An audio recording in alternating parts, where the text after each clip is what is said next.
Kadiyam శ్రీహరిపై Warangal BJP అభ్యర్థి ఆరూరి రమేష్ తీవ్ర స్థాయిలో విరుచుకుపడ్డారు. కడియం శ్రీహరి దళిత దోరాని ఆయన మేకవల్నె పులి అని అన్నారు. అనేక మంది దళితుల్ని ఎన్కౌంటర్ చేయించిన చరిత్ర కడియందని ఆరోపించారు. కడియం కులంపై జాతీయ స్థాయి కమిషన్ వేయించి నిజానిజాలు వెలికి తీస్తామని, తద్వారా దళితులకు న్యాయం జరిగేలా చూస్తామని ఆరూరి రమేష్ స్పష్టం చేశారు. తనను గెలిపిస్తే మామునూరు ఎయిర్పోర్ట్ పునర్నిర్మాణం చేపడతామని, వరంగల్ను పూర్తి స్థాయిలో అభివృద్ధి చేస్తామని రమేష్ తెలిపారు. మరి రేపు వచ్చేది కేంద్రంలో మూడే, ఇక్కడ గెలిచేది ఆరూరే.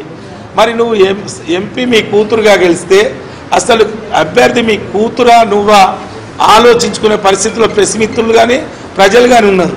మాట్లాడే విధానంలో కానీ ఎవరు అభ్యర్థి కడియం శ్రీహరియా కావేనా అనే పరిస్థితిలో ఉన్నారు. ఆ విధంగా నువ్వు అభ్యర్థి కంటే ఎక్కువ హామీలు ఇచ్చి ఎక్కువ నువ్వు మాట్లాడుతున్నావు. అది ప్రజలు గమనిస్తున్నారు. మరి నువ్వు ఏం చేస్తావో చెప్తలేవు. రేపు నీ కేంద్రంలో అధికారంలోకి వచ్చేది లేదు, సచ్చేది లేదు, నువ్వు గెలిచేది లేదు.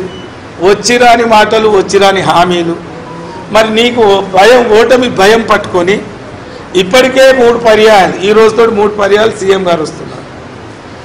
ఇంకా మళ్ళా కూడా వస్తారు కావచ్చు. మరి నువ్వు సీఎం గారు వస్తున్నారంటేనే ఇక్కడ ఏం జరుగుతుందో అర్థమవుతున్నది. మరి విత్ ఇన్ పార్టీలో కూడా భయం మొదలైంది. మరి శ్రీహరి గారు మరి టీడీపీలో అప్పుడున్న విత్ ఇన్ పార్టీల వాళ్ళని తొక్కిండు, టీఆర్ఎస్లో డిప్యూటీ సీఎం పదవి గుంజుకున్నాడు, అక్కడ ఉన్న దళితులను తొక్కిండు. మరి కాంగ్రెస్లో కూడా రేపు గదే పరిస్థితి జరుగుతానే భయం కూడా మొదలైంది. అది మంత్రులకు కావచ్చు, ఎమ్మెల్యేలకు కావచ్చు, పార్టీ క్యాడర్ కావచ్చు. మరి అందుకనే ఆ భయంతో మరి పార్టీ వాళ్ళు చేస్తున్నారా లేదా అని మరి ఎన్నిసార్లు ముఖ్యమంత్రి వచ్చినా ఎన్నిసార్లు వచ్చినా ఇక్కడ ప్రజలు డిసైడ్ అయి ఉన్నారు.